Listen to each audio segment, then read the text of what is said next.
Hey, what's up, everybody? Hello, and welcome back to On the Town with Tanya.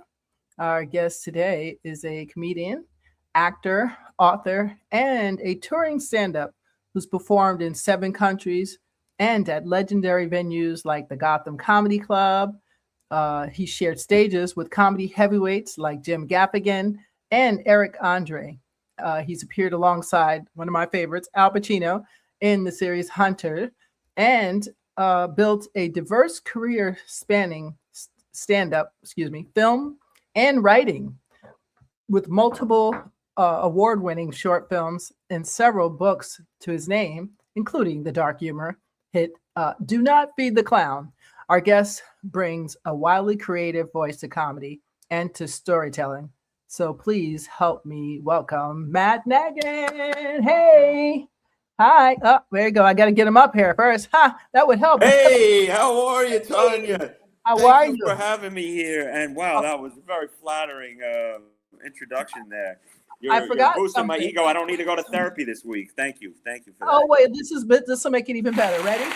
Hey, thank you. Oh, there you go.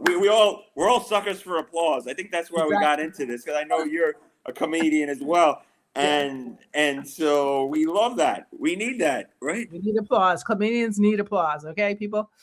So welcome, Matt. I appreciate you. Thank you so much. I know you're in the middle of a big move, so I appreciate you taking the time to come and be with us today. Well, I'm happy to be here, and I love your studio setting. The plants, the light. Oh, it looks like an opium den almost there. I don't know what's going on in there. Or you're recording A virtual studio.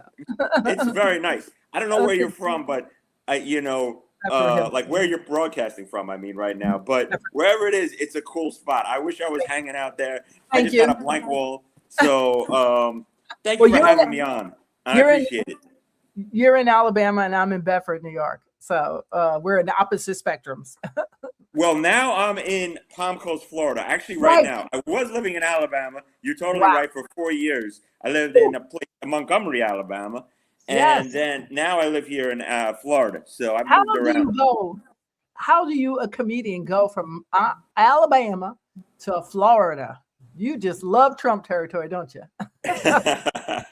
There you go. But before that, of course, New York. So I've seen the whole spectrum, if you really think about it. So I've gotten to know America, all sides of the political spectrum, all kinds of characters. You'd be surprised what you learn and what you experience. I can't wait, and I'm sure you're going to bring it to the stage or to a book. So it's going to be very interesting to get your take on any of it. I have a friend in Alabama now, and it cracks me up. I was like, a girl from Bedford in Alabama, how does this work? And she was like, I'm a packing mama. It works well. I was like, okay. Anyway, so Matt, you've performed comedy across continents. You've written poetry that was praised by critics, and you've acted alongside legends. And you even created a rap alter ego. So let me begin there, right? That's a lot. The rap thing was, so I have something called Crohn's disease, not to lower the mood. It's a digestive thing. And, we all got autoimmune today. Everybody's got something. Yeah. So I was involved with the Crohn's and Colitis Foundation, and they wanted to give me this award. So I said, instead of doing a regular speech, how about we do something fun? And I'll make a little rap video. I call myself Little Cronesy, and my single was called Illest MC, but it's like that kind of. And anyway, I did a little rap about it, and you can't do one bar for us. Man, it's been so long. I forgot the bars. I'm sorry. Okay, it's okay. It's just fun.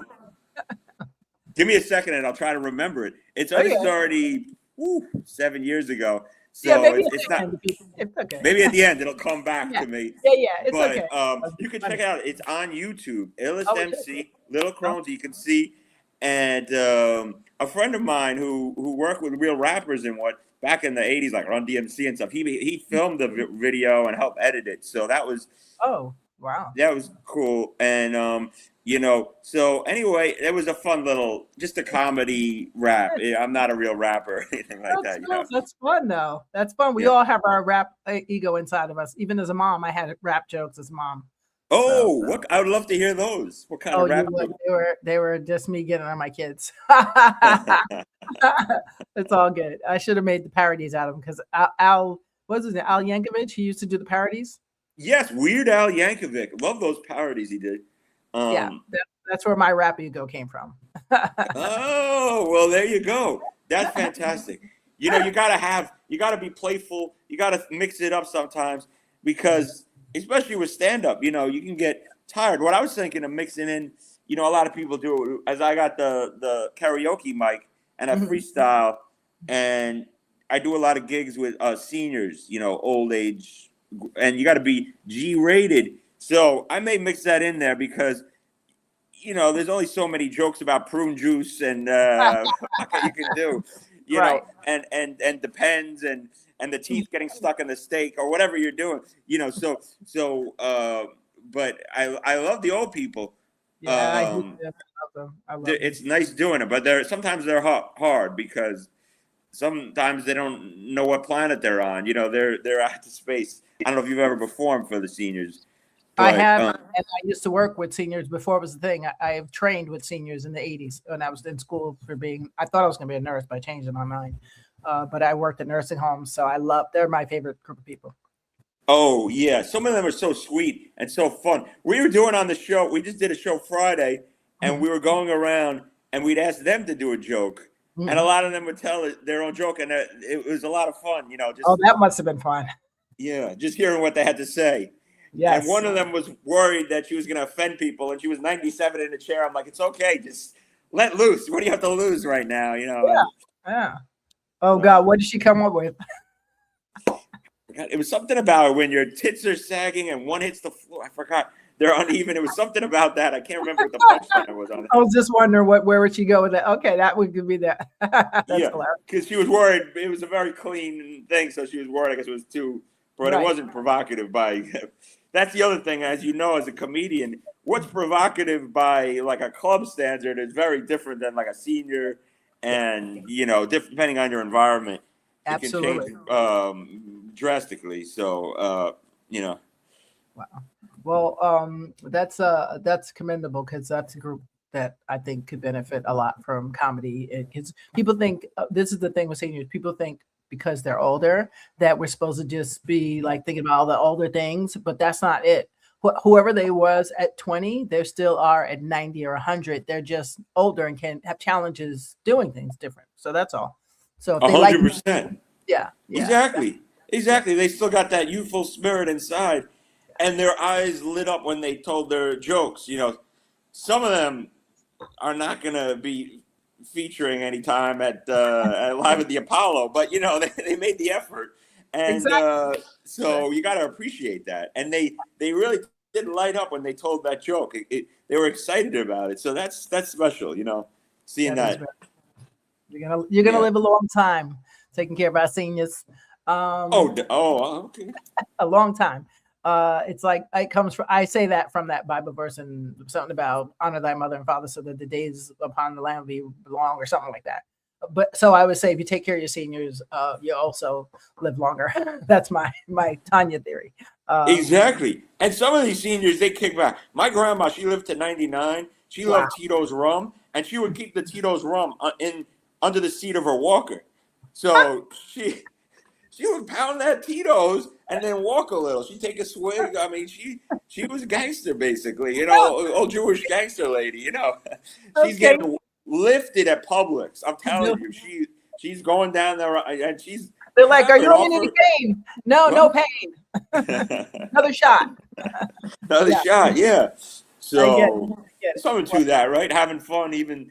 I mean, they say you got to watch your health. I don't drink anymore myself, but not there's anything wrong with it. But she had that. She had a good attitude. I think that helped her. She almost made 100, 2 months off 100. So hey, work for her. God bless her. God bless her. Well, hopefully you got that long gene too. Thank you. So, Thank you. When people laugh at your jokes, right? What part of your life are they really laughing at? It's a good question. I never thought of that. What part of my life? Mm-hmm. Well, I do a lot of, I guess that's in the Borscht Belt tradition, a lot of self-deprecating, but you don't want too much of that because then it turns into a therapy session. And then they're like, oh, look. So it depends on the crowd too. So I kind of mix it. I sometimes do a little crowd, roast them a little bit, roast myself for sure. Because I try not, right now, everything is so divided, try not to get too much into the politics and stuff. I do a little, but not really, not heavy, and more, personal stuff, relationships, and family stuff, and experiences I had, stories things I've been through, and but I would say I'm like basically kind of like a joke person. I mix it in different formats. I do a little other stuff, impressions and things, but the main thing is jokes for me. Like, and I try to structure it with, like a setup, a bunch of tags and that kind of thing. Okay. So, that's how I'd say I go by it. So for audience meeting you for the first time, who is Matt Nagin? Beyond Matt Nagin, right? Beyond the stage, who is that? Oh, beyond the stage. Beyond the stage. Forget about the creative or anything. It doesn't matter. I guess that's a good question. Well, I'd say I am. Creativity is a big part of my life in different forms. I feel like could be a cross fertilization between the different things, whether you're writing stand-up or you're writing a story or making a short film or acting. I guess you're just trying to express your creative energy, and there's different requirements of different forms. Like certain things would work better in a film that would work better in a stand-up or a story. So I'm always fascinated I've always been fascinated by the arts, by films. Yes. And by books, and I was an English major when I went to Cornell, but I don't know that I used it so well, the Ivy League. But then I did masters in English, so I was always into books and stories, and comedy, and so I say that's a big part of my life. All that, but there's other stuff I like. I like traveling, skiing. I like surfing, so I like some athletic kind of stuff, tennis. And so, but and I have vices. I'm not a total choir boy, but I don't drink anymore. I'll pop the Magic Dragon. I'll go, and I like gambling. That's my vice. I like to go to the casino and mess around and hopefully not lose too much. Hopefully take them down. And that's me. I don't know. I'm just a regular guy. That's awesome. I didn't even know you went. You got your master's in Cornell. Ooh, okay. It makes my NYU look irrelevant. No. I got my master's at NYU, and my Cornell was my BA. So you went to NYU too. That's great. NYU, 96. So you what led you to actual comedy? Because you've been in this. That was just by chance, honestly. I was more trying to be a writer. Okay. I had done writing classes at Cornell, and I was an English major. And then I took this writing class at the New School in New York. I was living in New York, and I was teaching writing at that time. And then every time he would have us read what you wrote, and the whole class kept laughing at my writing. And I knew it was maybe a little funny, but I didn't know that it would get such a big response. So people kept saying, you should do stand-up. And I was like, no way. I never thought of myself like that. It's a little more reserved. And eventually there was like this acting thing, and people were laughing at that, and I was doing an alien. And one day I said, I'm just going to go to an open mic and try it. And that's what got me started. Yeah. Wow. Well, yeah, you've been writing, nearly 30 years? Right. Was the writer in you born before the comedian, or did the comedy unlock the writer? Writer was first, for sure. I started writing poetry. When I say 30 years, it's like, starting at like 15 or so, writing poetry. I mean, I wasn't professional, but I was writing stuff down. And so I would just, I just had a knack for, I don't know, I enjoyed writing. I guess that was the main thing. I wouldn't even say I had a knack for it, but I found something cathartic about it, something interesting. And I had a lot of mental issues when I was younger, and writing was a good release. You okay now? I'm all right now. I just finished another version of my suicide note, but I'm good. I'm good. Oh no. No, everything's fine. He's joking. I'm joking. Don't call the suicide hotline. Right. But no, everything's good. But I don't know. Writing was just an interest for me from a young age. But stand up came later, and it kind of went into it reluctantly. I wasn't. It was years later, and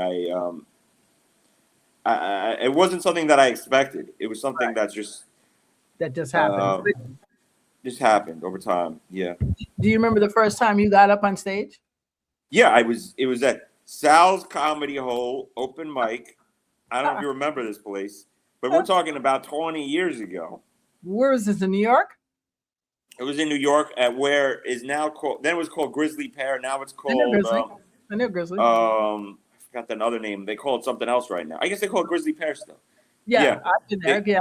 Wow, that was Sal. And that was called Sal's Comedy Hole. And my first time on stage, not only was it a bomb, it was like I went up and I did 5 minutes about my elbow going in for a job as a substitute teacher. Because that's what I was doing at the time. I'm like, hey, man, I want a job. They're like, we're not in the habit of hiring body parts. Oh, man, that's discriminating against elbows. Come back when you got a head and a torso. Like this kind of stuff. And you're laughing out of pity, but no one laughed. Okay, it was just like, and 5 minutes of this, I'm talking to my elbow, and this guy comes up. What the hell are you doing up there? You're talking to your elbow for 5 minutes. What are you, crazy? We got enough stuff people to relate to. Hey, you got to talk about drugs and sex. Hey, so I was like, I was terrible, but it got me interested. I was like, why? Let me learn about this stand-up thing. Right. And I got very curious. I was so bad that I was like, maybe I could get better at this. Mm-hmm. Did you take a class? I took a class, and I kept going and trying different things. And yeah, I tried one. Gotham, what's it called? Manhattan Comedy School? Manhattan Comedy School. That's a famous one. Right. I did something with a guy named Scott Blakeman. He had a class at New School. He still performs around. He's I know he does stuff with Dino Abdella. That guy. He does on Sirius. Yep. Wow. But yeah, I did a class. I think I got better. I went through various periods of stand-up where I was doing props at one point, which is like very frowned upon in the comedy community. And at points, I would be killing with it. And at other points, I would bomb horribly. And some of the jokes, to be honest with you, were pretty dumb. Like I had this fake, it looked like a flower pot I would put, and I'm like, I'm a pothead or something. It would just be like crazy. Like you had schnicks. I call them schnicks. I think I'll call them slapstick comedy was more of your thing. And then I do like act characters. I had a Southern porcupine hunter where I used a comb, and I would do like, well, I'm going to hunt them porcupine. I don't know, something like that. We gotta get them, like just crazy. I was basically like the crazy guy. I would sometimes beat stuffed animals. I don't know. I just did all kinds of wacky stuff. And then I got out of that and went into like more like I was the berserker. Then I started as the berserker, and I did jokes, but I would growl and I would run around stage and act crazy. And finally, I just became Matt Nagin. When did you become Matt? After 5 years or 10? No, this is all that stuff I just told you is in like the first year or two. So I think after like a year or two, I was like, I can't be the berserker, and like I can't just beat animals and stuff. Like this is probably not the best idea. But I didn't know I was just out there, I'll be honest with you. At least you tried. I tried. And sometimes it would go great. That was a crazy thing. But it was very hit or miss. It was like if the crowd liked it, they would love it. And if they didn't, they were like, what the hell's going on with this guy? Can't imagine. Especially then. Now it's a different time, but especially back then, they had a set way. But so that's kudos to you. At least you tried it. I tried it. And now I'd say I'm more stand within the tradition and standard. I do jokes and, I'm not so like that's as crazy as I used to be. But there's a little element of that. I'll do once in a while, do a little crazy thing. But that's the process. I feel like everyone has a different process with stand up. I don't know your process, but you find your way over trial and error. I still a lot of trial and error. I do this joke, or I take this out, or I add something, or it's always a work in progress. Always. That's the best. But I think that's kind of what we like, is that there's never a you got here and that's it. That's the pinnacle. It's never that. Even Eddie Murphy still has to keep figuring out what's next, what this talent can translate to now. How can I reverse it? Or you have to always keep reinventing yourself. So kudos to you, because you've certainly done a lot with that. Do you remember the exact moment when you realized comedy might be more than just something you enjoyed, that it actually might be a career? Well, I'm still working on that, making it more, I'm getting it. Yeah. So I guess when it's more like a career, I guess when you start getting paid more and you're getting bigger shows and, you're getting more feature or headline or that kind of stuff. So that's over time when if you see that money hit your bank account, I guess it becomes more legit. Right. Exactly. That's what I was going to say. Yeah. Do you remember any time where in your performance early in your career that made you say, oh boy, you saw the check and say, this is really happening? Definitely. I would say, I can't remember a specific so much that's coming off the top, but I can say that there is a bit of a validation, even though it's all arbitrary, that if someone's willing to pay you. Right. But there's always the imposter syndrome, to be honest with you, Tanya, where you're like, they're paying me this much. I don't think I'm worth that. What are they, crazy? But I don't let them know that. But I'm telling you, that's not really private. Private, like Barbara Walters. I won't tell anybody. Exactly. But there's always a bit of an imposter. But, I would say, when your schedule gets more booked, you get more gigs. But I say with comedy, it is always an up and down, because 1 month you could have 1 million gigs and you're getting this and everything's popping off and you're like, this is going great. And then you could hit a slow month. It's not or a slow couple of months and you're like, what's going on? Yeah. So you've got to constantly hustle. Yes. And it's a bit of a grind. It's not the easiest thing. It is definitely a grind. Yeah, it is definitely a grind, especially today, because there's so many new platforms that comedians don't even really need a manager or specific anything. If they know how to network and they know how to really go around and hit all the club owners, they can actually work without no one ever hearing who they are. That's the beauty of right now. You don't have to be famous. I know people that make a lot of money. I was like, "What? Aren't you happy with that?" They're like, "No." I was like, "What are you waiting for?" That's all that would be a dream, to be able to make good money and do what you love, So right. No, that's true. I mean, there's so many ways nowadays, because comedy is in a bit of a boom, clearly, especially at the top level. Yes. Although it does have that tournament structure where it's kind of like, dealing crack in the 80s. The top dealer got a lot of the money and the guys down didn't always filter, those top names. Yeah. Are doing incredible, but yeah, I think there's a lot of ways. There's a lot of different kinds of venues, not just clubs. Nope. There's college, university, there's ships. I mean, there's so many things you can be doing. Ships, and there's even like I'm doing a club next week, but the week after, I'm doing like a Moose Lodge. There's Moose Lodge. There's VFW halls. There's benefits. There's good. If there's an audience, I'm trying to think of there's so many different kinds of gigs that I've done. Especially, I've seen it all over restaurants, themed concepts, fundraisers, colleges. Colleges play pretty good. I saw a guy, he got 10 grand for speak for 1 hour. Wow. I was like, bro, I'm in the wrong profession, or I'm in the wrong part of the profession. I need to switch gears real quick, because what? Could you imagine? I mean, like that's a great pay. He must yeah, have a long resume, or I don't yeah, know his he background, did. but Yeah, he did. Yep, that's why he's known. That's why. Because I know not everybody can get that, but I do hear the colleges pay the most money for colleges and corporate pays probably corporate. towards the top if you can be clean. And Yes. clean is always hard. I don't love clean, but I've Uh-huh. gotten better over it. Just because a friend of mine, Ed Till, we do a lot of seniors together, and it's forced me to do G and PG rated, which was Okay. never my forte. I like to be dirty and to get foul, basically. Wow, But dirty.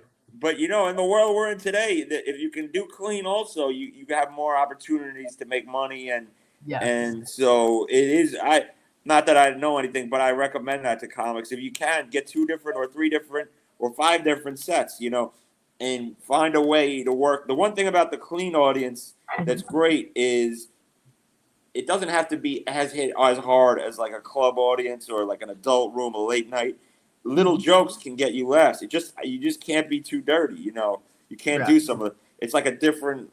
It's almost like a different kind of aesthetic you got to find, Absolutely. and but it can be lucrative and it's good to do multiple. A lot of comics are like, oh, I only do this. I don't want to compromise. Right. Yeah, but then you're limiting your market. So it's up to you. Exactly. You know. Exactly. Exactly. Limit your market. If that's what you want to be, that's fine. But just remember, that's why you're not going to get mainstream stuff. I was told always stay clean because you can always go dirty, but you can't go clean after you've been dirty. That's great advice. Wow. I like One of the guys told me that, I think from Gotham. I think that's where I got that from.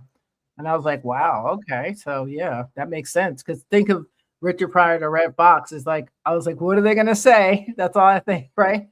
right, It ain't right. about Mother Teresa on a nice note. I'll just tell you that right now. Right. So, but it worked for them to do that. So some people that is their thing, and boom, Andrew Dice Clay, he's the only one who can get away with the stuff he gets away with because it's Andrew Dice Clay. Like he came in, this is who I am. So if you're gonna stick to it, then that's fine. But for mainstream, yeah. Well, you've performed stand up comedy in 7 different countries, including the legendary Edinburgh. I say it wrong. Edinburgh Festival, French. I say Edinburgh. I always say I thought it's Edinburgh, but I don't know how you Edinburgh. want to say It is, but it looks like Edinburgh. So I always it. say it, Does. and I know it's wrong. I know it's wrong. I'm getting corrected every day, but I'm like, bro, this is what it was. Okay, so you know what I'm talking about, right? The Festival French, right? But yeah. So It's what like did filet mignon. You know what I yeah, mean? filet mignon, yeah, exactly. I don't know what it is. What did performing international for international audience teach you about humor? Well, those Scottish guys, I don't know if this can be dirty, but some of the stuff they heckled is crazy. I don't know if I can Really? say it because it would involve the C word and other things. I Oh, don't know how clean this well, has to we'll be. put this. You'll take out the you. Oh, I won't. I don't know. Can I say it or no? No, I Yeah. don't know. I'd rather say no than yes. Okay. You use Say your no. Okay. Perfect. But anyway, they have crazy heckles out there. Okay. Let's just say that. really. And but they were a great audience in general. Very Mhm. festive, big drinkers, and I love being out there. One of the best things I ever did. I did a 1 man show, Mhm. 23 nights, and you got to do your own hour show in your space. And What? so it was amazing. But yeah, once or twice, you get a really rowdy crowd where they Mhm. heckled and like in a friendly way, but they were very dirty. They have filthy minds. So Really? you can, yeah. So, but there was great. And there was one other night where a guy charged the stage and he was threatening to kill me. And I thought he was going to punch me in the face. There was no security. Ah, I really? hadn't messed with him and his girl. I probably came out too hard on him. Sometimes I Okay. mess with the crowd, but Okay. I didn't think he was going to bum rush the stage and try to kill me. Right. Right. And a lot of Wow. people were leaving. I got him to leave too, and then they came back, and I ended up having a great show because I made fun of him for another 20 minutes. And so So you doubled down, did you? I doubled down, and I pulled some gold out from the wreckage, You and it pulled was a great success. But oh it my could have God. gone. It was derailing. I'm telling you, at minute 20, I was like, "Oh my God, this is one of the worst I've ever done." Oh my Because God. people were scared. They didn't want to see him yelling at me, and I'm yelling back. Oh But my they God. came back, and we closed it great. So most of the time was great though, and I recommend that if you can get out there. It's a great place. Where is it at? It's in Scotland. Scotland, the country Scotland. They have it's castles. They've got they make bacon sandwiches. They're very unhealthy people. It's just pure bacon. No, I wouldn't eat about the food. Yeah, I was supposed to go twice this year and didn't make it. So I'll get there. It's millions of people there. You can do your own show, and they support the arts. Yeah. And actually over there, I think they have more of an appetite for political and social commentary. Especially if you want to criticize America. They love that. They don't like America that much. Which we understand with all the crazy stuff that our country does. Exactly. I was like, can't blame them. Can't blame them. Can't blame you. Wow. Well, thank you. I will be getting to Scotland. I'm thinking I always want to do Ireland first, but I'll get there. It's a great place to visit. I've seen tons of pictures. I have friends from there. I just never get there because of some silly thing, but I will get there. Yeah. I love that accent. You got it down. Because it's like when you go to breakfast there, there's like the guy's like, "What kind of bread you like, me lad? Hard and soft." That's what they have two. Very, very strong accent. It's almost like a Jamaican mom, a little bit. Oh, if you put them together, you'd be like, "Wait a minute, that sounds familiar." But remember, a lot of them have the Scot thing to mix, so I guess maybe that's where it comes from. I'm not sure of this accent. But it's very, very strong. Maybe even stronger than Ireland. Maybe. I think so. Yeah. And then when they come out on you with a red beard and they're in the kilt, that skirt, it's very intimidating. You don't know what to expect that first day. Well, Lordy me, what do we got here? I've got my kilt on. My kilt is on here. Anyway, I'll get there. So you've played iconic venues like Gotham Comedy Club. What does stepping into that stage feel like compared to a smaller room? Which one, Gotham? Gotham is. What's the difference between Gotham and a smaller room? Oh, Gotham is a smaller room. Yeah. So like. I've played the biggest audience I've ever. Oh no! Well, there was once on stage in front of like 3,000, but that wasn't really doing stand up complete. I was more like a character acting something out. But I've done with stand-up like 650, 700, where it was 2 levels. Wow. So that would probably be the biggest. I mean, when you have a bigger crowd, in a way, it's easier. I'm going to be honest, because it's just more people to laugh. Yes. You know what I mean? So you might be more intimidated, but there's more. If you got 12 people and 9 of them don't like you, you know what I mean? You feel that. You feel it because there's only going to be 3 laughing at max. Yeah. But if you got 600 people and 400 don't like you, when the other 200 are dying, you still seem pretty funny. Yeah. Right. So, if anything, I would say a bigger crowd is generally easier as long as you don't get stage fright or anything like that, which I don't have too much issues with that.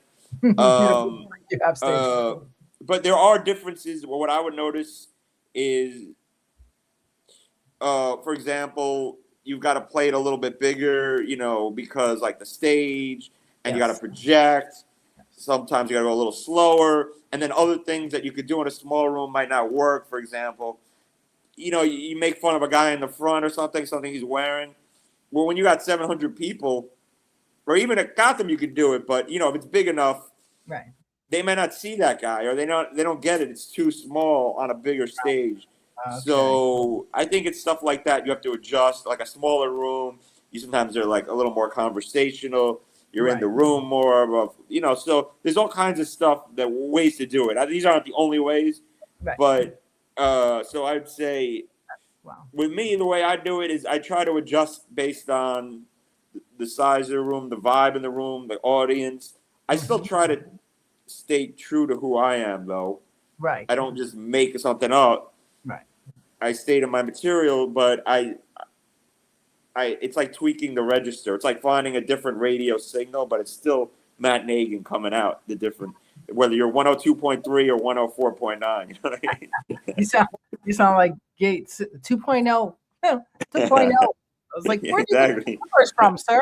Well, I don't want to be Gates right now. I know, Some of the stuff he said. We are not referring to that. Yeah, we do not. Well, as long as I could be the Microsoft Gates, but not the extracurricular Gates. Yeah, I don't want. Yeah, I don't want to get viruses and spike my girlfriend with antibiotics. And, no, we don't want that. No. So your comedy, it blends like really sharp writing with animated theatrics. How did you develop that performance style?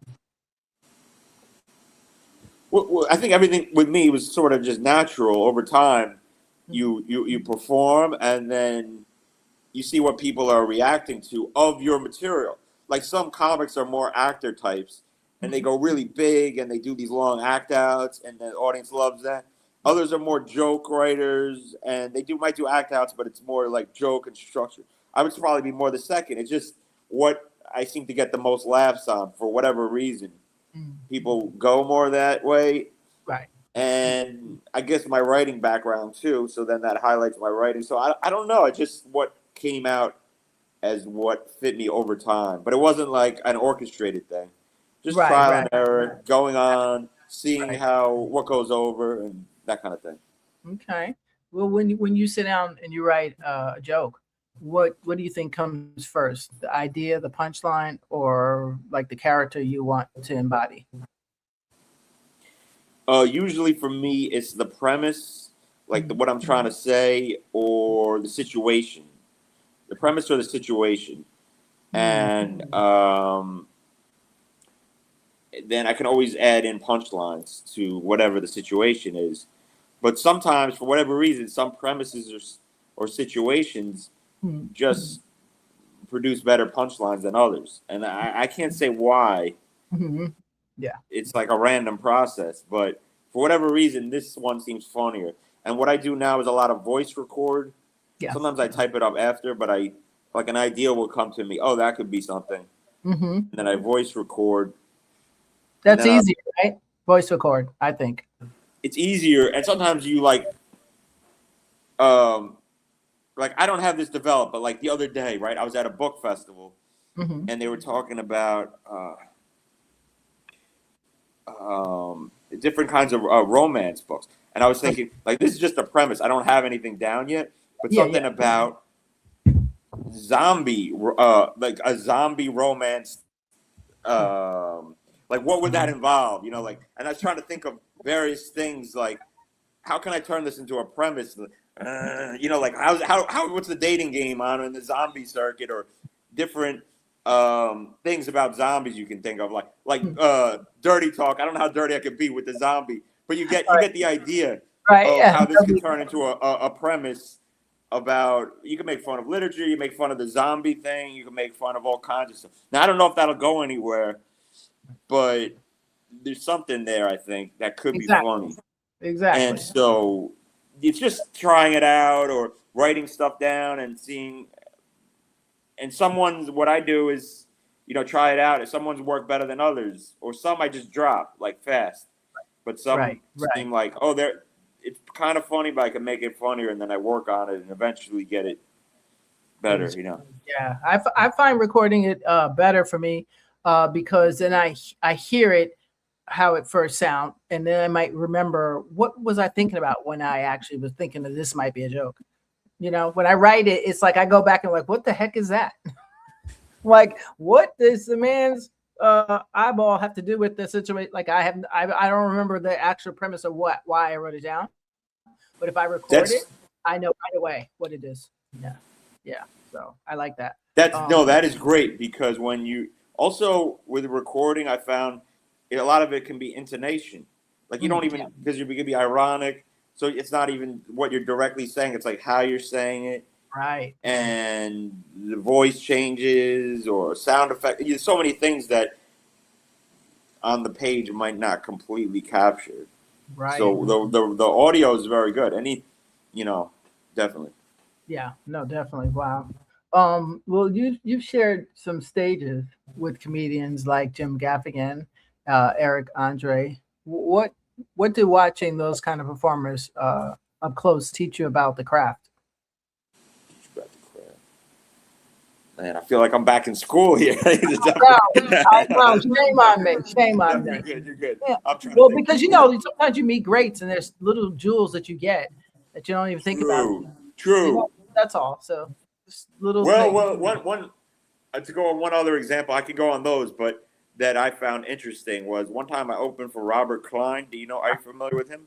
Yes. Well, he's had like 11 HBO specials for the audience that doesn't know, and he influenced Seinfeld. He's an older comic at this point. Yes. But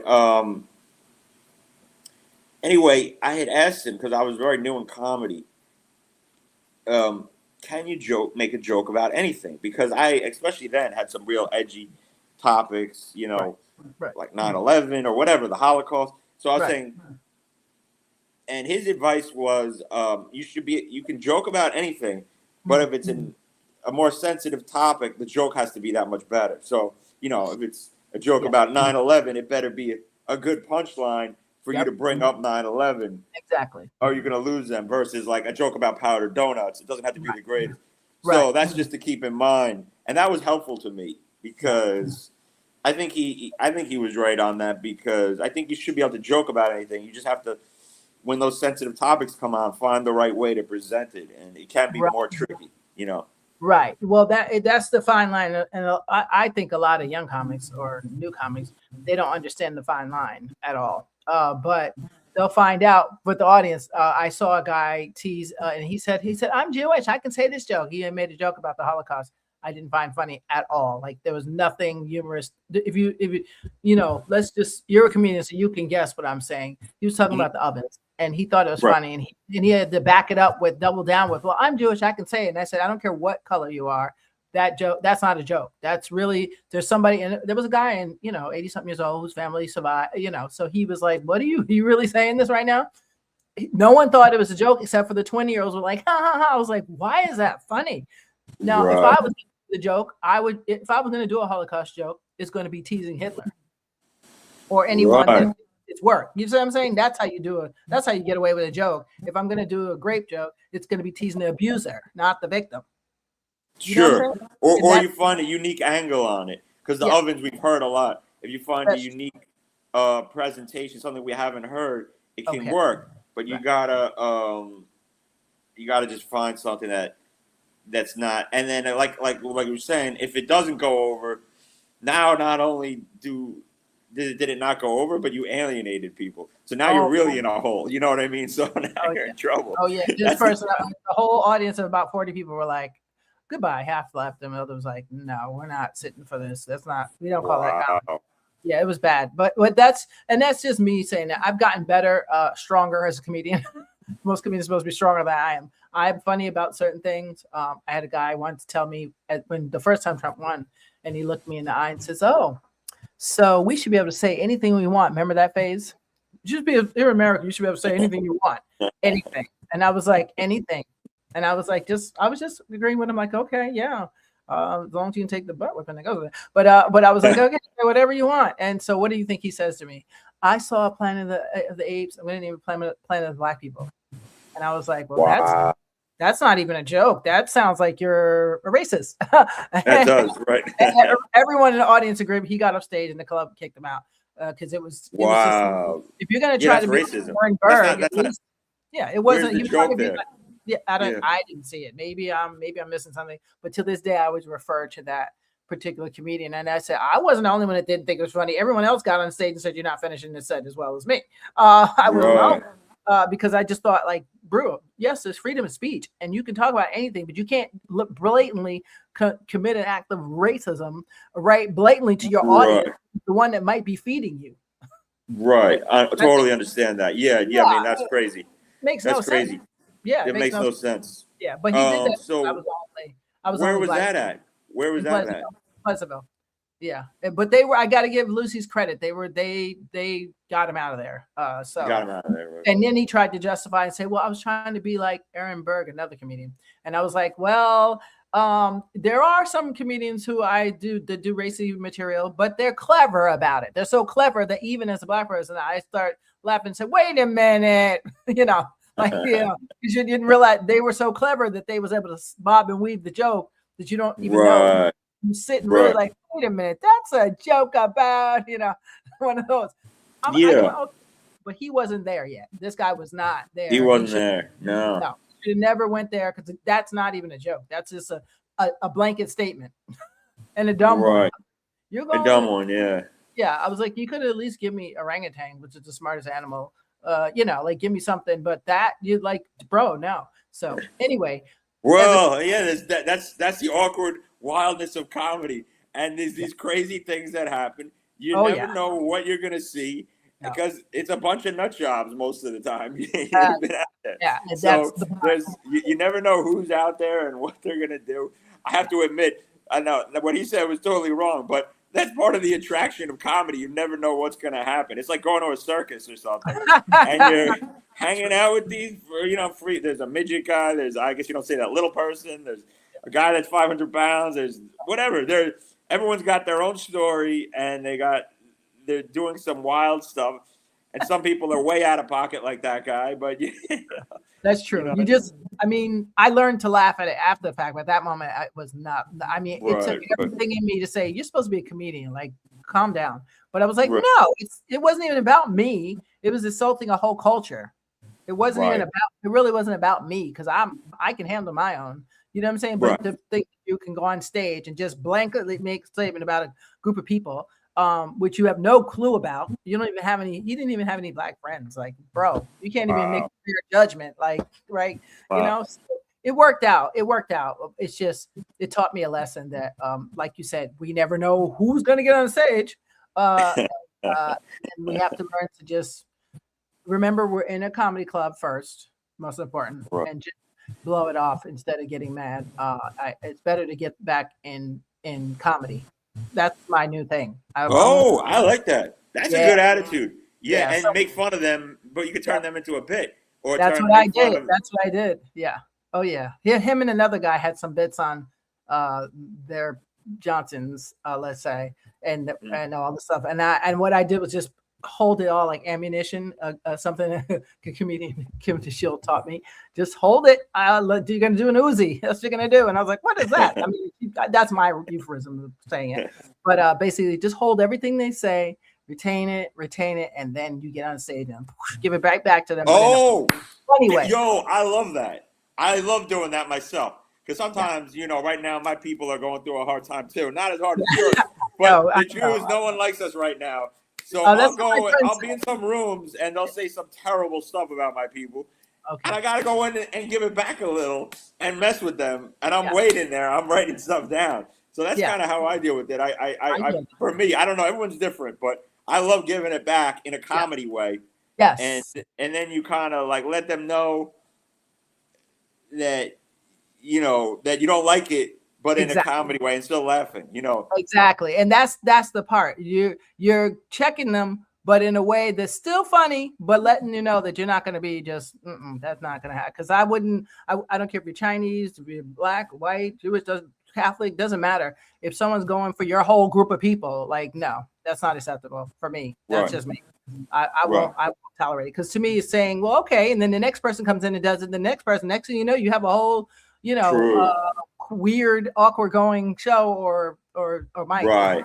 Really, I've seen it before where they let it go, and so then that room becomes only for those type of people, and you're like, oh god, this is not. Yeah, I've seen it before, so it's all good. I'm glad to get advice from someone who's still out there and still making it happen. So, okay. But what was I going to ask you? I know it's almost our time, almost. You also opened for a comedy legend, Robert Klein. What was the experience like for you personally?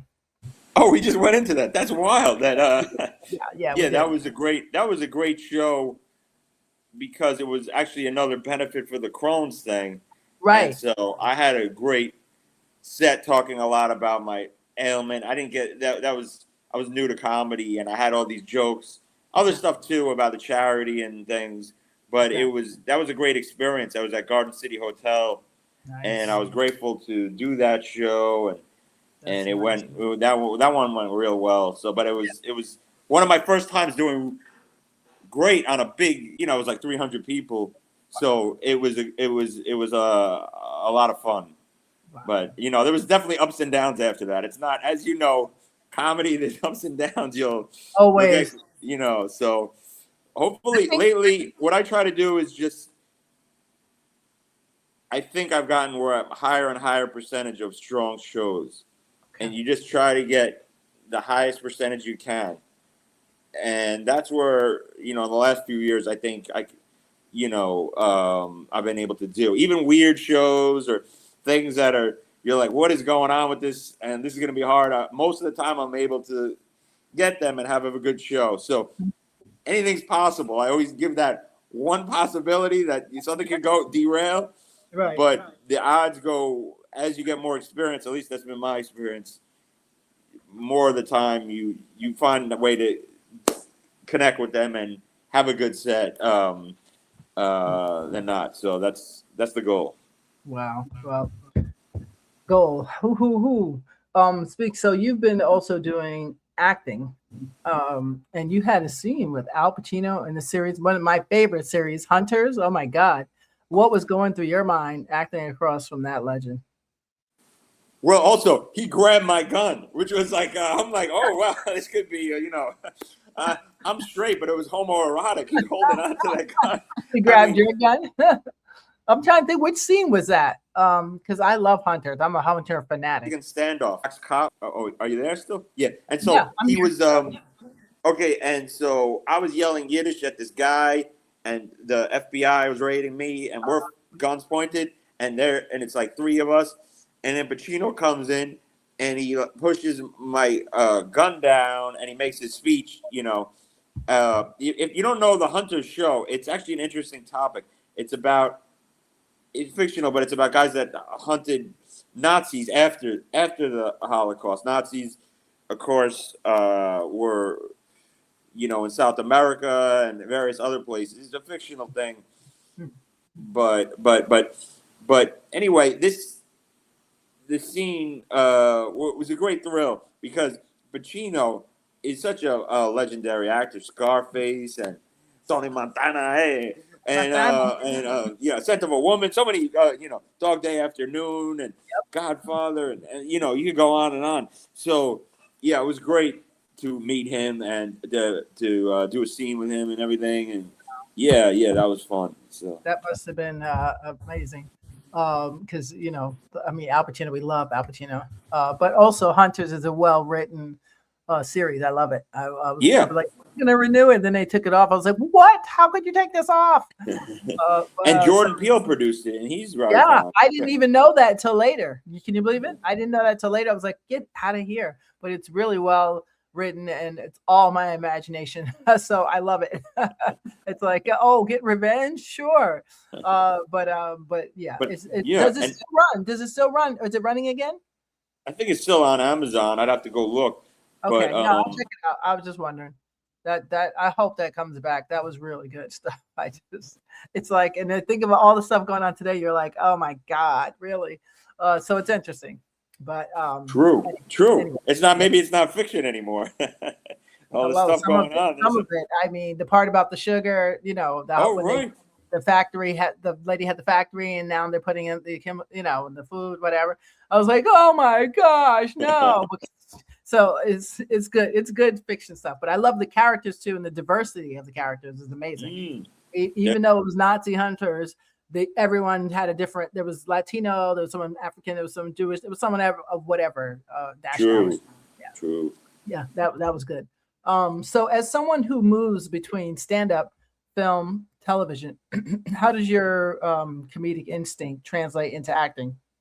Does that help being able? Well, so when it's a comedic part, that's certainly helpful because you can use some of those same, the comic timing, the comic sensibility, and the awkward pausing or whatever it is that the scene requires. For dramatic, I still think it helps because, at the end of the day, a comedian is a bit of a salesman. You're almost like a traveling salesman with your script and your ideas, and you have to convey them. You have to act it out. You have to bring people along.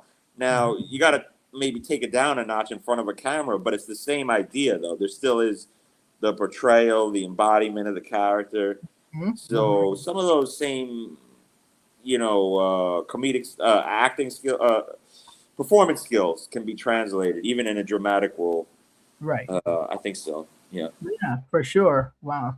So you've written multiple books. I think 5, if I'm not mistaken, including "Do Not Feed the Clown" and the Book of Outcasts.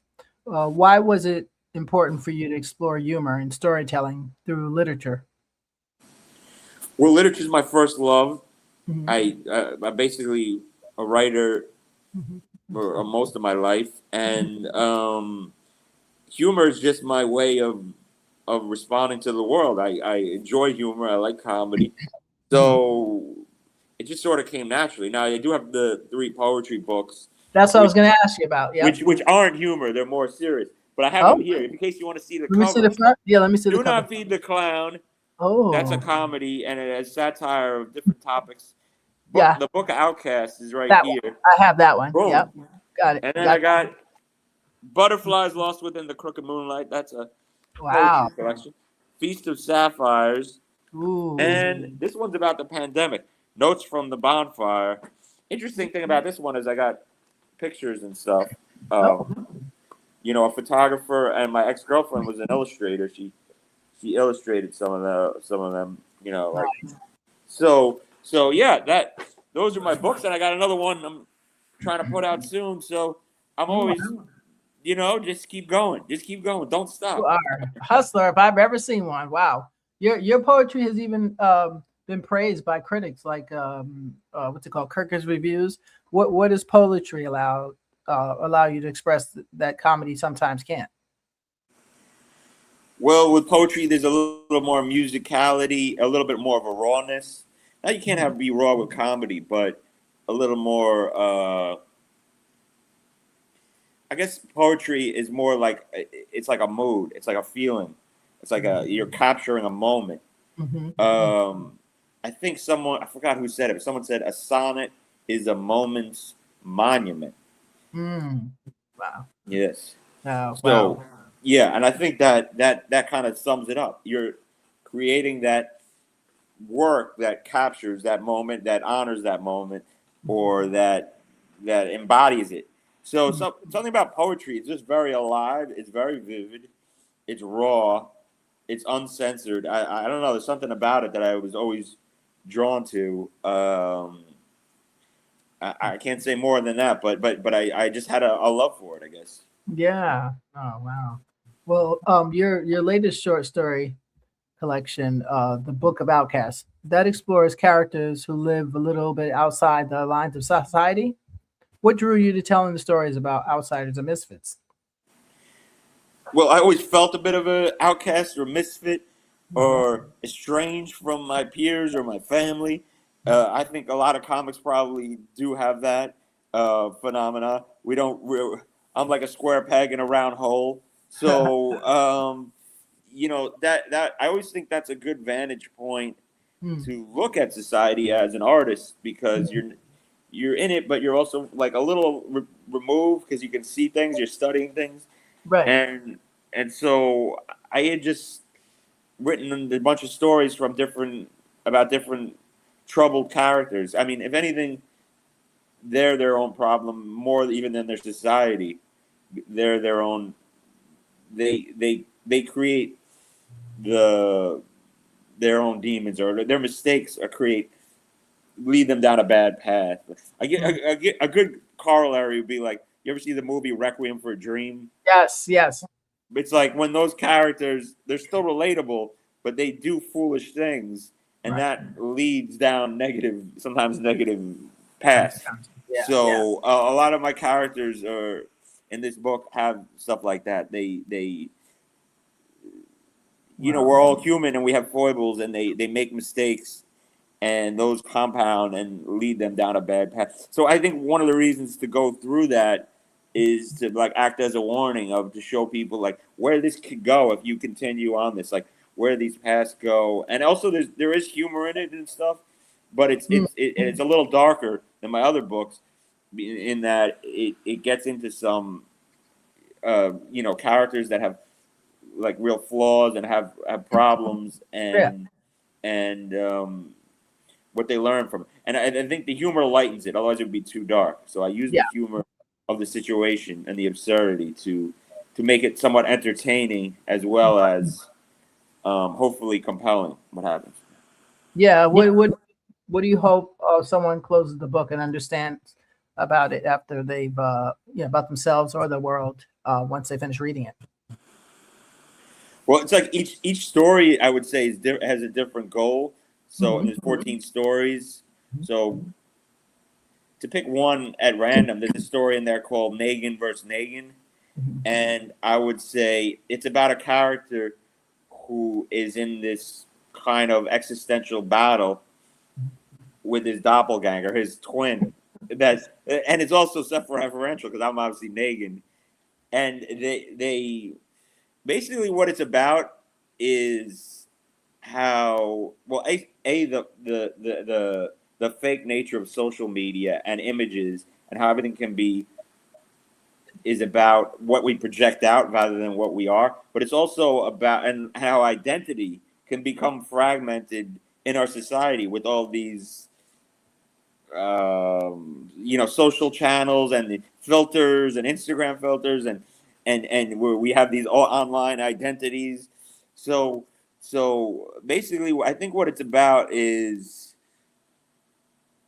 how do you find authenticity in a world where reproductions are like AI is so common, and how do you find who you really are and stick to that? And can you do some people sometimes lose themselves because of all this external stuff? And so that's what I think it's about, that search for authenticity within us. Well, shifting gears, you also wrote and directed a short film like Inside Job and Sorry Mom. What challenges did you directing bring up for you that your stand up never prepared you for? Well, I made those two short films. I think directing,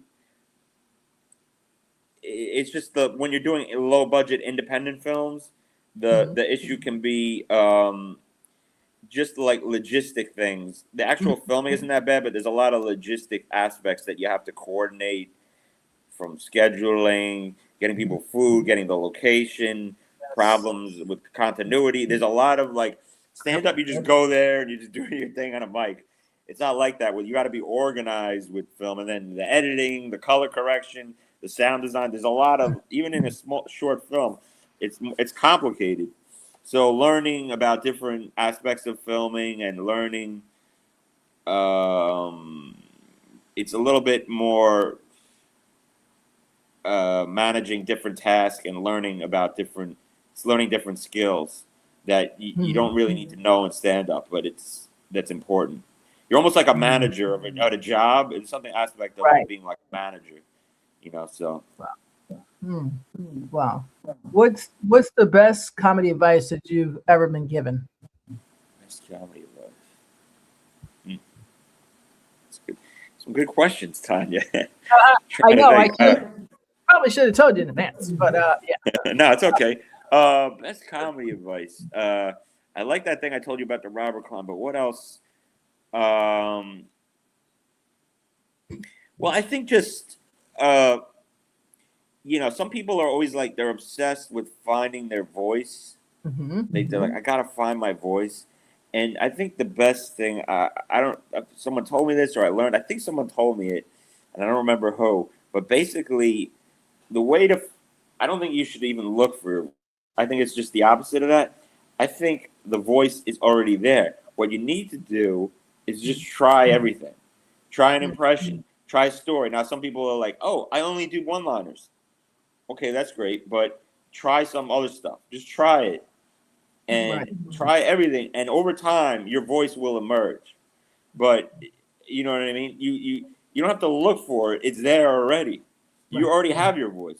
So there's nothing to look for. It's just refining and finding. And the way to do it is by just enough hours trying everything.